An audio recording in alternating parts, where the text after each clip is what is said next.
The following program contains adult language, descriptions of fantasy violence, and a general lack of skill, talent, and quality. Audience discretion is advised.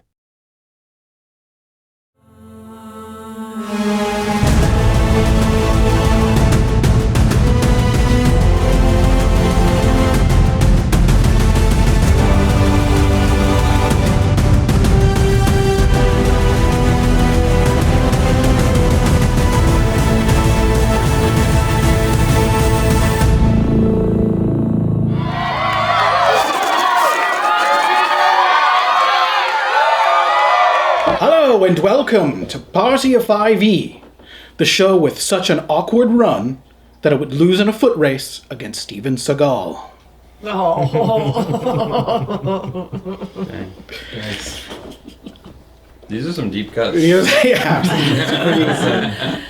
Like literally, if you know, you know, right? Figuratively and figuratively. All right. So we cut to... Genetics fan base was happy with that one, you know? Yeah. We cut to the rogue Anka and her dragon rider buddies, all riding on these spectral dragons, many of whom wearing those similar bracers of protection that many of the members of the Sisterhood of Isembra wear. All of these dragon riders they're flying along the coastline of Lake Lithos, in the direction of LA. As they get to the end of the lake, where it tapers off, they start making their way overland, and to the north of their position, they see coming towards them.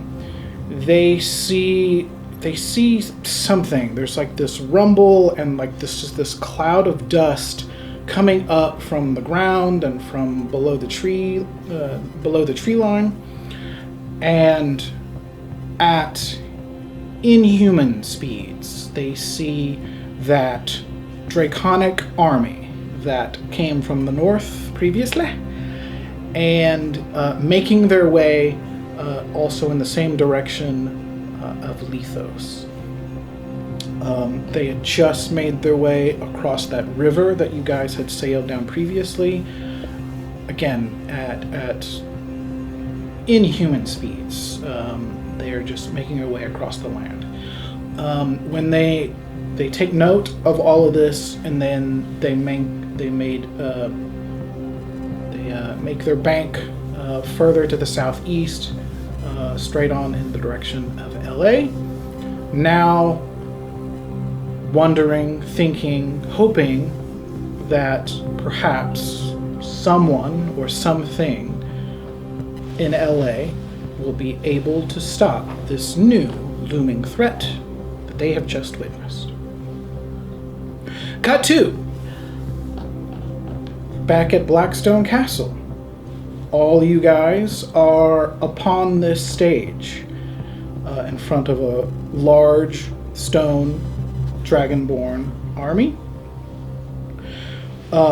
In the center of this stage, like right up on the edge, there seems to be kind of something like a podium, right? There's like this slightly elevated platform. There is a similar looking pedestal to the ones that you all have seen before. This narrow little stone pedestal. There is this like triangular opening on the top of it. And on each side there are these posts that kind of connect down to the floor with like a railing, like some handlebar kind of railing or something.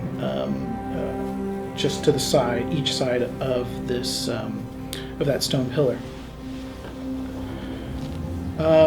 At each end of the stage, you see like some doorways that probably lead to another room, obviously, but and also on each side of the stage, you see some steps that lead down toward that lower level. that the platform you're on, it's only probably about 4 or 5 feet up. Seeing what you all see, what all would you do at this point? Anything you're curious about? You are now currently in this enormous room filled with dragonborn warrior statues. You said there was a triangle-shaped indentation on the podium itself? A rectangular. So on top of the pedestal, there's this pedestal that just kind of comes straight up about 4 or 5 feet. There, and then there's like this rectangular opening on the top of it. Oh, it's rectangular. Yeah. Okay. I'd like to get a little bit closer look at the podium. Okay. Cool. I'm gonna go up with him also. Cool. Yeah, as you make your way up to this podium, again, all carved out of the same blackstone material that's kind of seen throughout. The statues themselves are the same kind of sandstone that you've seen throughout. Many of the other times that you've encountered these dragonborn warriors. Going up to the pedestal or to the podium, it's probably about a 3x3 square platform. It only goes up probably about 5 or 6 inches. It's just enough to kind of get a little bit elevated, just a little bit of elevation to look out upon the crowd, as it were. As you get a little bit. We're serious. This is serious. Come on, Vince. I tried to not engage. We all tried. I looked over at Kristen, just like trying her best. I was like, damn it, Chris. I can't take you anywhere. Keep it together, Chris. Right. Come on. 5 fucking seconds. Also, I would like to go investigate the podium. I'm gonna have Rom fly, and because you said that there's stone dragonborn as far as the eye can see. As far as the light will allow you. The light would allow us to see. I want to see how many. I don't know if he can count, but basically sure. Give me rough dimensions, and then we can kind of do some of course basic calculations. Cool. As you are doing this, so the podium first, there's this pedestal in the middle. There are these kind of 2 handrails, and along each of those posts and that pedestal, you see more runes kind of etched about each of those, and there's not too much else about it. It looks pretty straightforward. However, are you still just staying up on the platform? Are you gonna try to get down? Yeah. Or anything, In fact, do the runes mean anything to me? Do they match up with anything we've seen in the past? Is there anything? Based on your passive investigation, you probably surmise they look very similar to the rune, at least the carving style. You know what I mean? It looks like it was all done by maybe the same person or in the same style as all the other runes, especially from the rune before. That had kind of runes all over the place. You don't necessarily know what they mean, but you can definitely kind of see this kind of consistency throughout. As you are looking, even if you were to kind of step up onto this, whether you do or don't, you also see from this point, though, where the pedestal is, you can kind of see, as you look out upon this crowd of dragonborn warriors, you can actually see maybe some grooves or indentations in the ground that lead to each of those lines of dragonborn warriors coming from that point where you are in the middle of the stage. Are there piping? Is there Like something that would flow? Is that what I'm getting? Ish, something like that. Without going down and looking at it more closely, there's something that leads from here to there. As you're kind of looking around, you also see embedded within the ground in front of these rows of dragonborns. You also see large gemstones embedded into the ground, like kind of like right in front of each line. It's a good thing we're not Tomb Raiders. Are they different gemstones? They are different gemstones. You see. Where are we? I just need the first letter.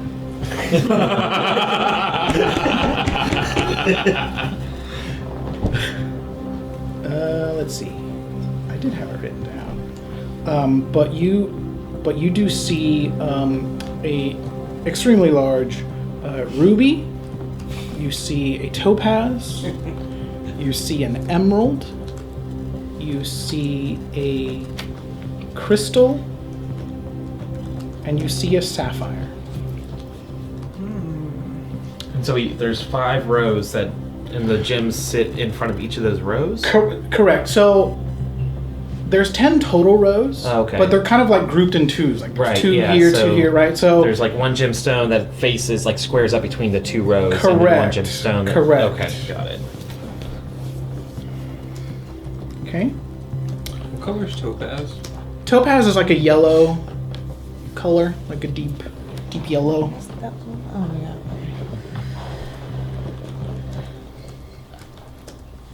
I think there's different types of topaz, but typically you'll see it as a yellow. Sorry if you said this already, but is there like a pattern that restarts like with those gems? Is No. it just the So it's just 5 of them? it's just the 5, and like Curtis pointed out, there's like one for every 2 rows. There's one gem for every 2 rows, right? So and then there's 5 gems.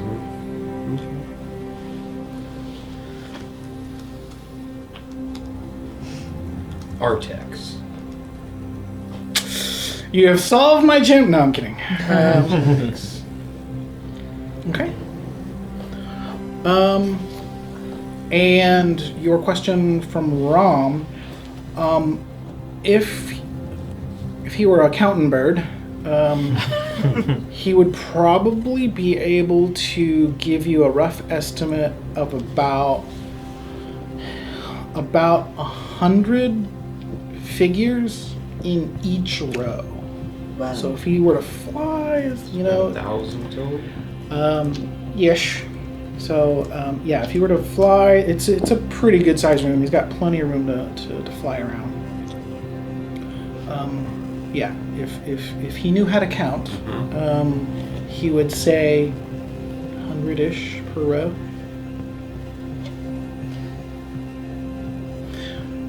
All right. Any further questions or investigations before we get much farther? How big is the rectangular opening?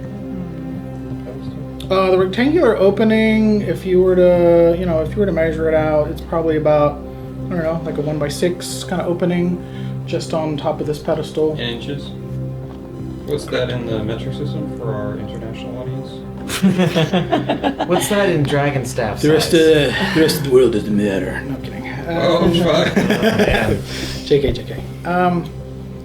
It is about half of one piece of the dragon collar staff. Which one? You don't know? That's going to end up on Americans will use anything to measure except for. Exactly. Okay. I want to use shadow and like fly over it and see if I can see how deep that hole is, like the square, like how deep it goes. Okay. Does he have any kind of I think dark? he has dark vision. Let me make sure though. Yeah, he has blind sight and dark vision. Okay. So you just want him to peek down into just this little opening on top of the pedestal. Yeah. Right? Okay. If this pedestal is, roughly, 4.5 feet, the opening in this pedestal is roughly 4 to 4.5 feet. Okay. Goes all the way down.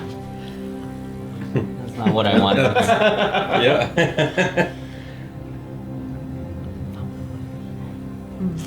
Okay. All right.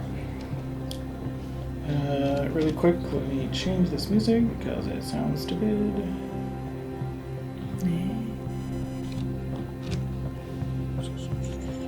Diablo 3 soundtrack was not as good as Diablo 4. I said what I said. It's just not.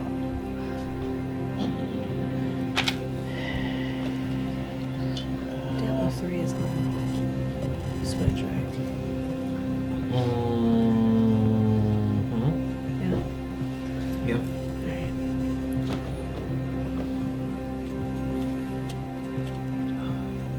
So I had a bunch of the hounds and the witch doctor.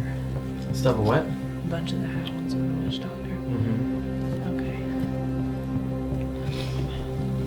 All right. Anything else, real quick, before we move on? Okay. As you guys are taking the time to kind of look around, you're checking your surroundings. Again, other than yourself, it is extremely quiet in here. Until you begin to hear more footsteps coming down the steps that you all just came from. Fireball. Just kidding.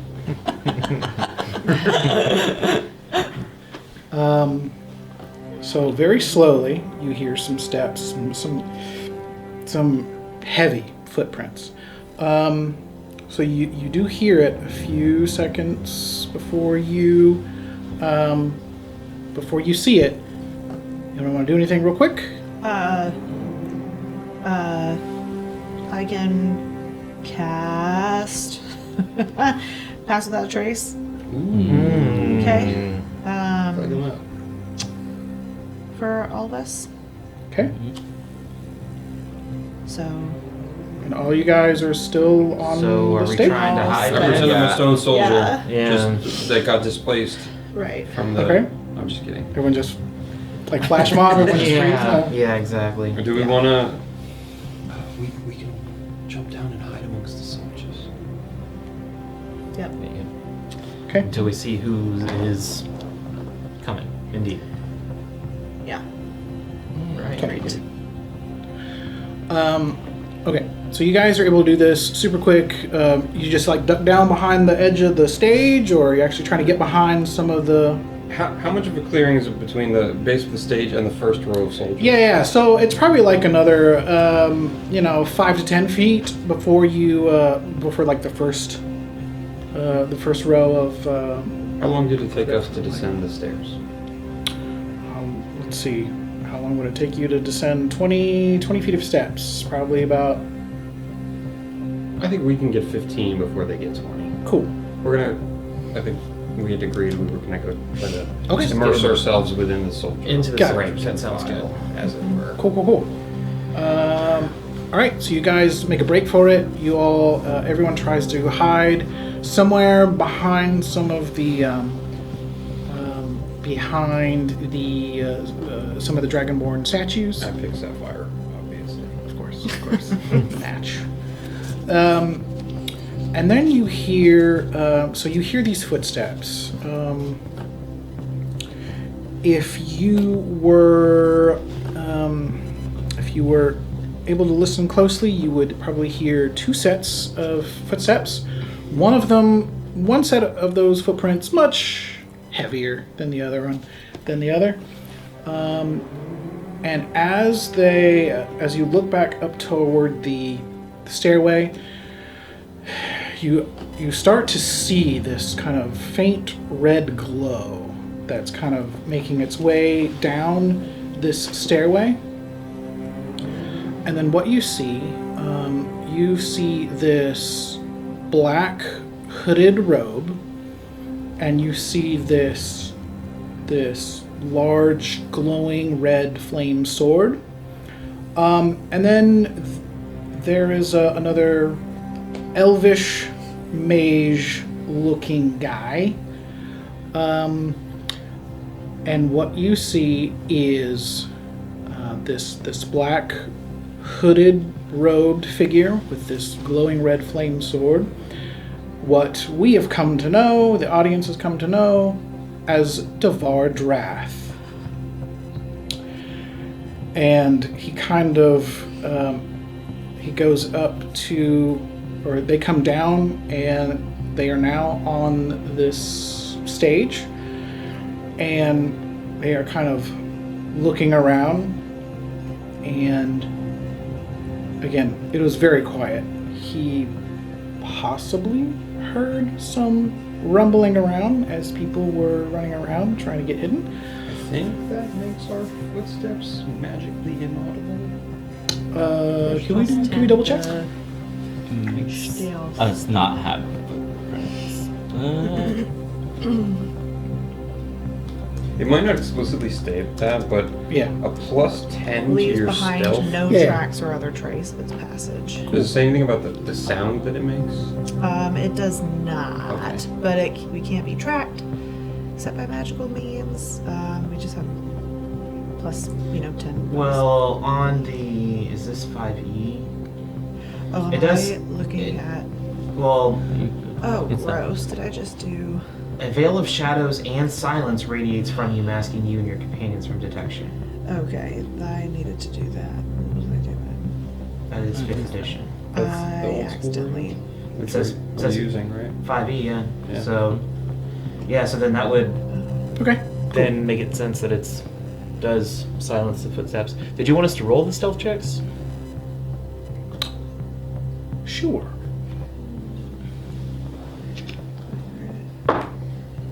Oh,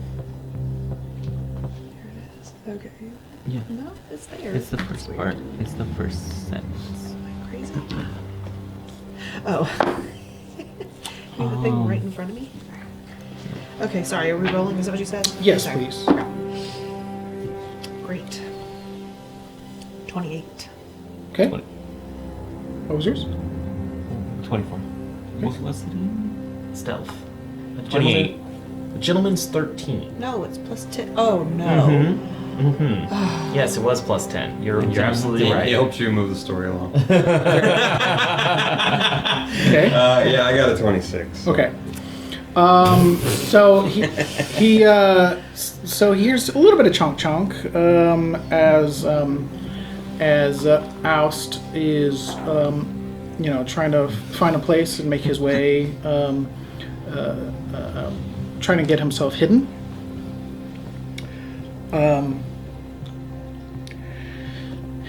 They get down onto the stage, and at first they're just kind of looking around.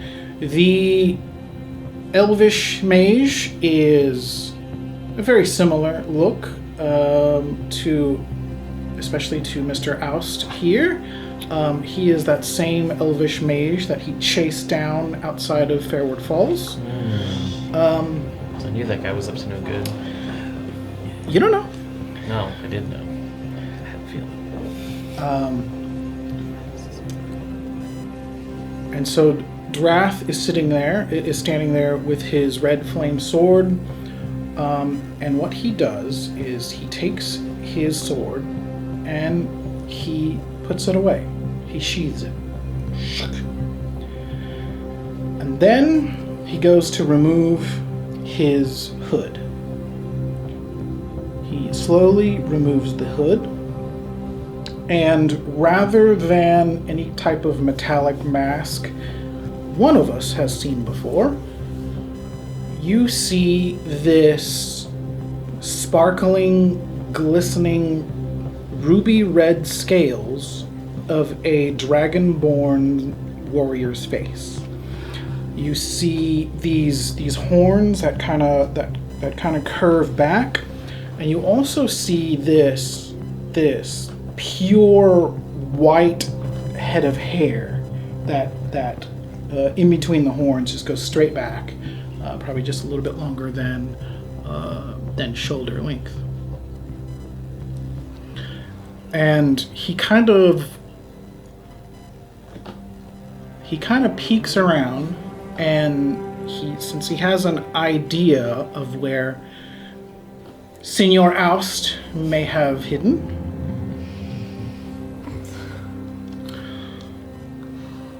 he simply speaks. He simply cries out,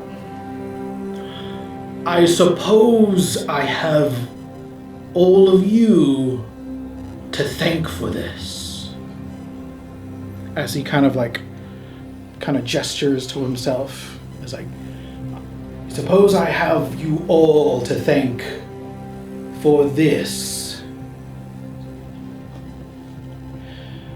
Forgive me, but we have not been properly introduced. My name these days is Davar Drath." He kind of looks around, he kind of waits for anyone to make a move or anyone to say anything. "But there was a time, long ago, where I went by another name. The name of Rokar Methuren.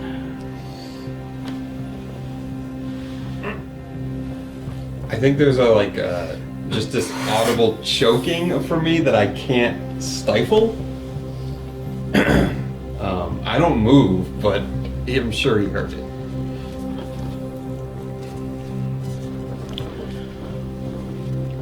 Although it doesn't appear so now, that would make Lukthaen my son."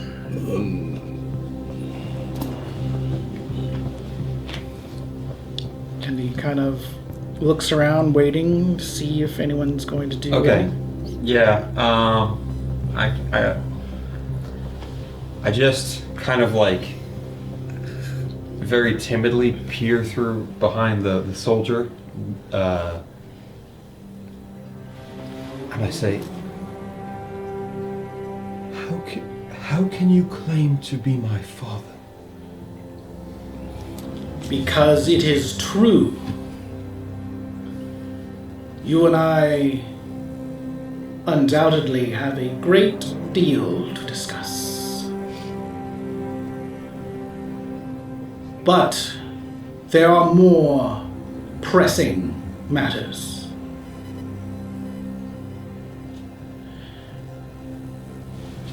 I believe Exariel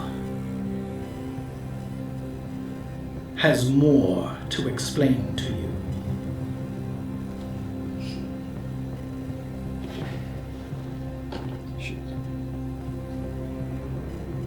She took me.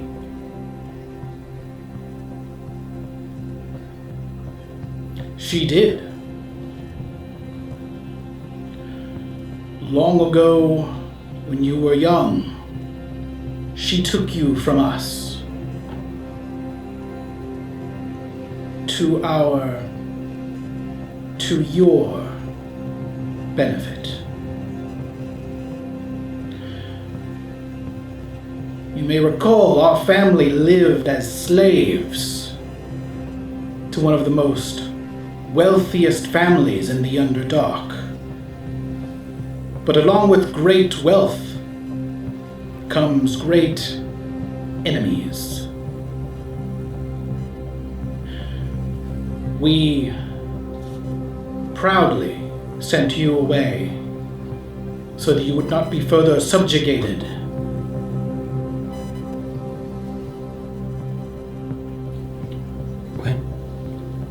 met before.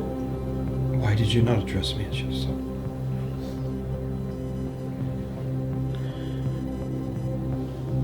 Because even now, I am not the father that you once knew. I am changed.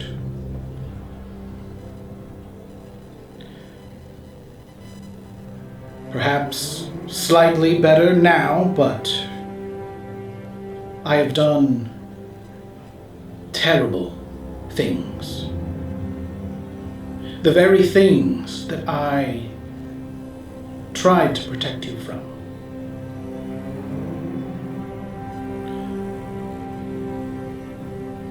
Years after we gave you up,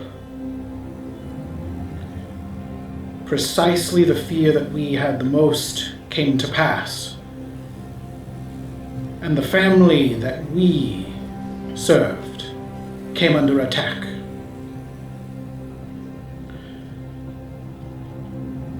Devar Drath, the real Devar Drath, attacked our masters and laid waste to the compound, slaughtering most, but keeping a few of us as slaves of his own. For years, I was one of Drath's personal slaves. I believed that because I had witnessed his brutality with my own eyes, that I would never question his authority over me. He wasn't wrong. I was always weak, fearful for taking any kind of risk that would jeopardize my own life. And so, I did nothing for a time.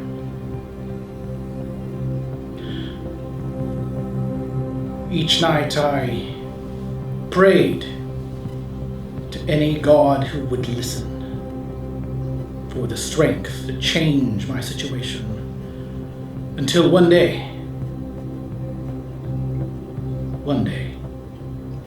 someone answered. The ruby dragon, Sardior himself, would answer my call. He gave me the power that I needed. And one day, Drath, as he had done numerous times before, he let down his guard around me because he did not fear me. Then, when no one else was around, I took his life,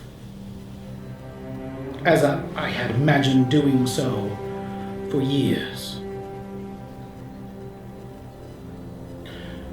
But I know my own life would have been forfeit if anyone else were to see that Drath were dead. So I bore his mask and his name. I used his influence to change what I could, things within the Underdark, but eventually, people who knew Drath began to question my actions. Thankfully, the time came when Sardior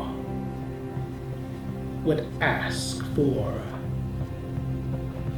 me to hold up my end of the bargain I made with him. He had told me the greatest threat that this realm would ever know was upon us, and that these gifts were meant for a greater purpose here. Eventually, I caught up with you all, during the attack at Fairwood Falls. Several buildings were destroyed by the dragon, and I nearly fell to my death at the bottom of a rocky cavern. So at this point, he's kind of slowly pacing back and forth, just kind of steadily looking out at the crowd of Dragonborn warriors, just to see what you guys are gonna end up doing. When I'm a very timid person in a very weird situation, and so I kind of just let him explain. When he finally stops to take a breath and survey, I say, "What of my mother? What of our family? What did you do to them?" I have done nothing to our family. As I said, Devar Drath, the real Devar Drath, slaughtered most of us. Your mother was one of those victims. But as you and I both know, I was too afraid to do anything.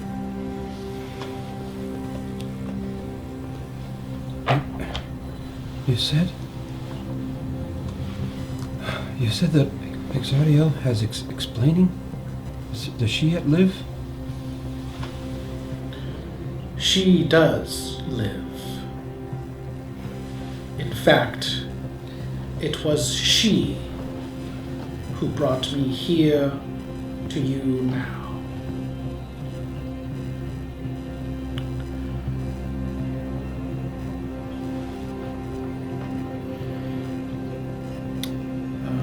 So he's gonna kind of keep continuing to kind of slowly pace the length of this stage. I suppose I also have one of your companions to thank for my current visage. Once I fell down that cavern, and I realized my squire was not going to reach me anytime soon, I asked again. I asked Sardior for help once again. But instead of a few cured wounds, he instead bestowed me with this figure that you see before you now. I suppose it was inevitable that I would end up in this situation, based on the deal I had previously made with Sardior.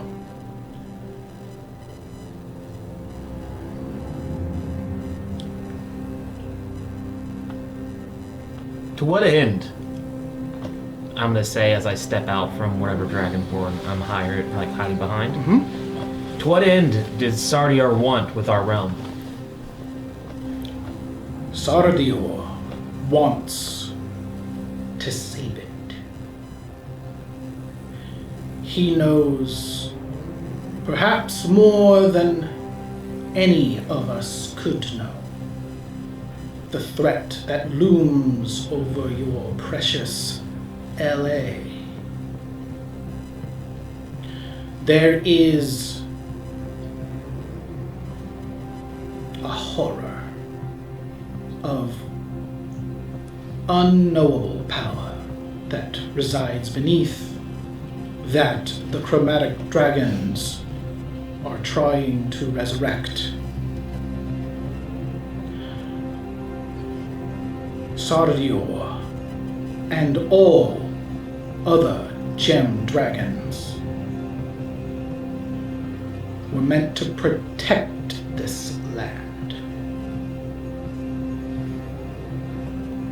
If your dragonborn companion is any indication,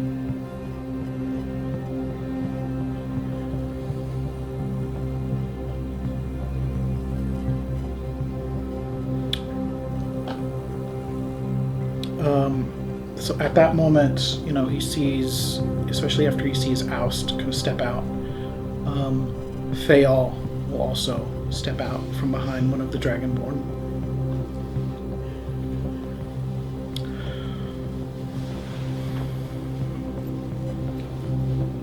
And as soon as Drath sees him, finally sees him for himself,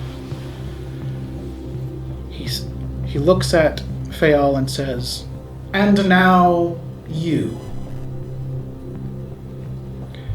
He takes out his sword, his glowing red blade, and then he kneels down and he takes his sword, tip down into the ground, and he says, "And now I ask you, the speechless one, the child of the stars, grant me your blessing so that I may lead this army into battle for the sanctity of Lithos in the name of Sardior."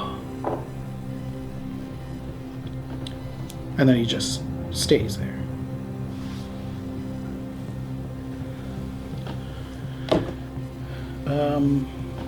I'm trying to do it as quietly as possible, but I've slumped down the back of the dragonborn stone creature, and I'm crying. Just slumped down. Okay. Haugh kind of tries to without giving everyone else away, he's kind of trying to see what everyone else is up to. You saw Aust as he stepped out. He was able to kind of triangulate Lukthaen's position from speaking to him, and he kind of sees that he's not in a good way right now. And Haugh begins to slowly walk up towards the stage. He kind of slowly makes his way up the side of one of the steps. I'm gonna be with him. I'm gonna follow him up. Okay, cool. Just kind of tag along right behind him. Yeah, I don't getting weird vibes. Okay. So, Yeah, no worries. I don't know I'd where like this to guy know, though. Yeah. As a Understood. character. Got it. Okay.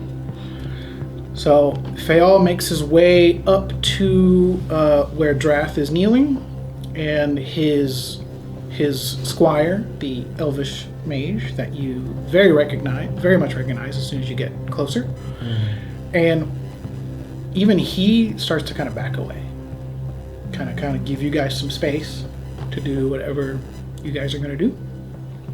And he does nothing. He backs away. He's just has his hands held in front of him, and he lets you guys do what you guys are going to do.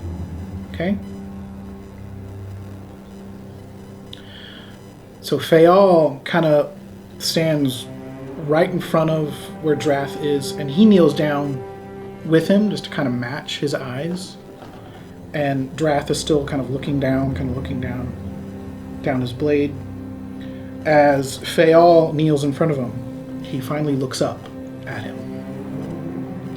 And you can see, again, just the sparkling of the ruby red scales. And he has these like deep yellow eyes. And again, that pure, just white hair going straight back. Hang on, I lost my place. Okay. Haugh is kind of leaning on his staff as he's kind of, it's almost like he's trying to get a read on him.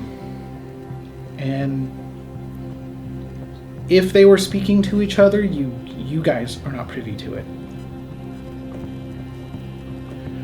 And so, after a moment of Fayal, who at this point is about the same size, he's looking at Drath or Rokar.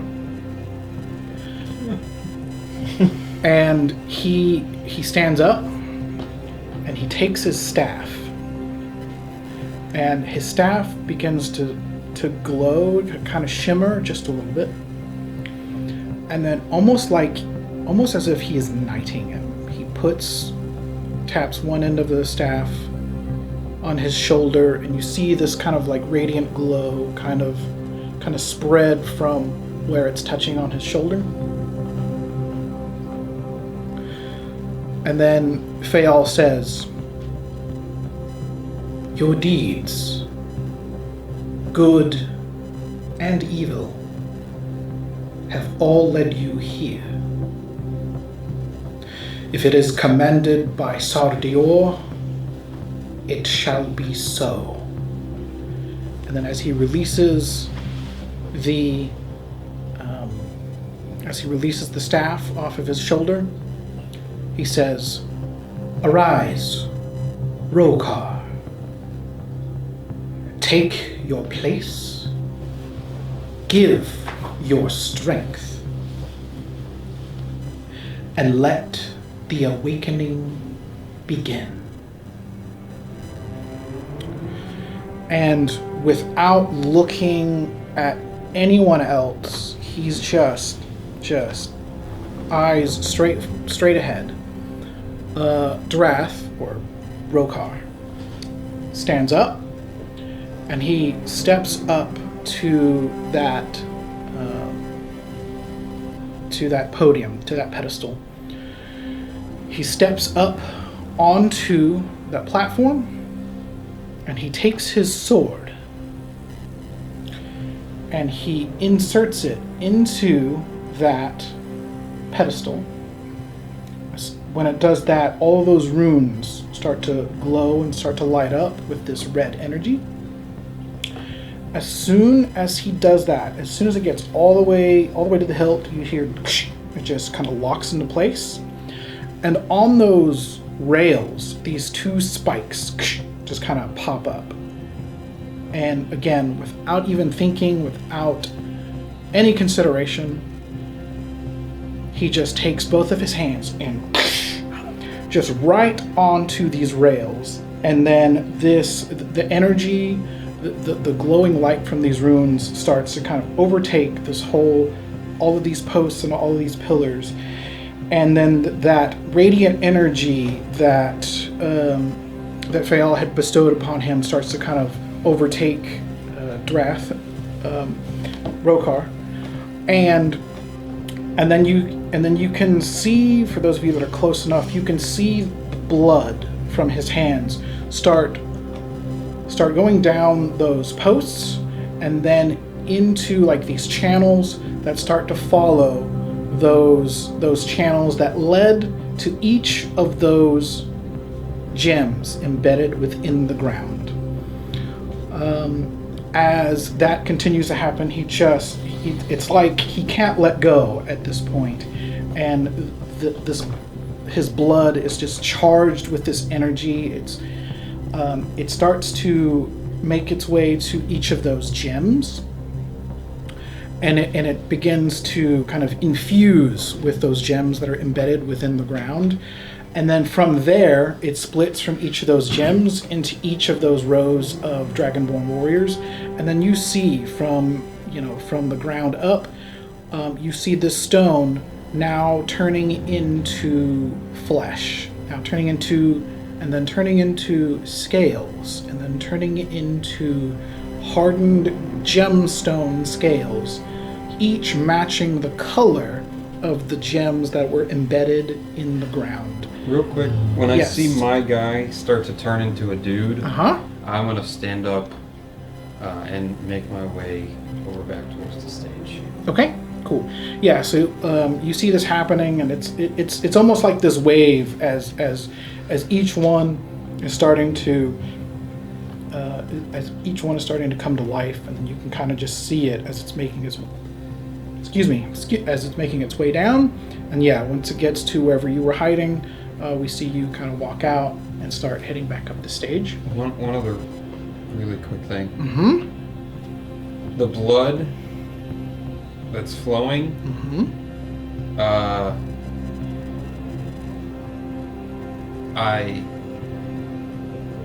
Do I cross the path with the blood? You could, or if you're trying to go around it, if you went to the far outside, you would bypass it. Yeah, no, I'm gonna walk right by it. Okay. And I'm just walking and I see it and I just swipe my right hand and I just smear it across my face. Okay. Yeah, and I just walk back up to the stage. Okay. Yeah. So. Trying to hide those tears, huh? Yeah, that's exactly why. Yeah. So yeah, you do that. So as soon as you pick up some of it, that blood keeps flowing, and it still kind of has this almost kind of glowing kind of energy about it. It's still, and so yeah, you just go right across your face, and then there's this this glowing outline of your hand going across now, and after a few moments, that glowing kind of dissipates. Okay. Let's see, where am I? Okay. As you all see this happening, you see these dragonborn warriors all starting to come to life. They start to kind of shake their head out of it, and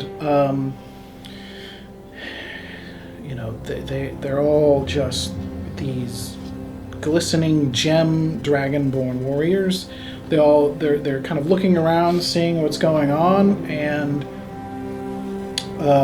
then they look up at the stage and they see half of you guys up there, and they see Rokhar. Still keep wanting to call him Drath, even though I wrote this. Weird. They see him just front and center. They see Fael right behind him. They see Aust and the other elvish mage. I gave him a name. We'll get to it. And then of course they see Lukthaen coming up the stage. As a couple of the ones that you guys are near, they see you guys, but their main attention is up on the stage, and they see what's happening, and they're moving around. They realizing they're alive again, and so they start cheering. They have a pretty good idea of why they've been awakened, and they're just getting pumped, and they're getting excited. They're banging whatever weapons they have together, and they're beating staffs onto the ground, and it's just an excited ruckus going on. Cut 2.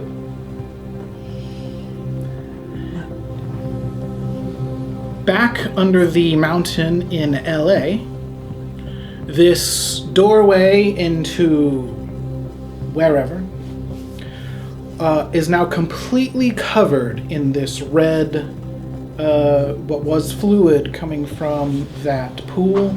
It's now kind of formed almost like this membrane over the entire opening of this door. And as soon as that is completed, we just kind of see this glow with now this reddish tint now, but this glow coming from behind it. And all of the chromatics, they're starting to get excited themselves. And then this low rumble of a growl is heard, and then almost as if something tries to push its way through this deep red fleshy membrane, as this, at first there's just like this enormous claw and just this colossal creature. At first you see the claw, it's this enormous hand, and then it looks like, as this membrane kind of wraps around everything, it looks like there's something wrapped around its wrists, and then eventually the rest of this arm, and then eventually this face kind of presses its way through, and the dragons have to look up to see the full height of this creature. It just kind of pushes its way through this membrane, and it adheres to the creature's body, but then it breaks away at these points around its wrists to reveal these enormous shackles around the wrists. It kind of starts pressing its way, the rest of its body, through here, until it finally gets one of its legs through here, and it finally takes one of its first steps on this plane of existence that it has taken in an unknowable number of ages. It finally kind of steps all the way through, and as the rest of this membrane tears away from this, the threshold of this doorway, this creature is 60 feet tall. It has this deep red, scaly skin, these black claws and black horns, and this insanely long tail. It's like 100-foot whip. It's just this thin, leathery tail, and 4 wings, 4 dragon wings. And you see there are these enormous shackles over its wrists and this huge collar over its neck. But the chains that were connected, or that are connected to this, still kind of lead back into this doorway of nothingness. Falcon and Arlana and Senka, who are still there, way off in some dark nook somewhere, trying desperately not to be seen by any of these creatures. They're able to see all of this happen. Raksha, who is also still there, is standing there witnessing all of this. You can see the horror in his face. You can see the regret of knowing that he had something to do with this, and his eyes begin to tear up as he just has this feeling of helplessness overwhelm him. And then Solos, as he is looking up at this creature, he says, "She is awakened. History will once again know the name Xylarion."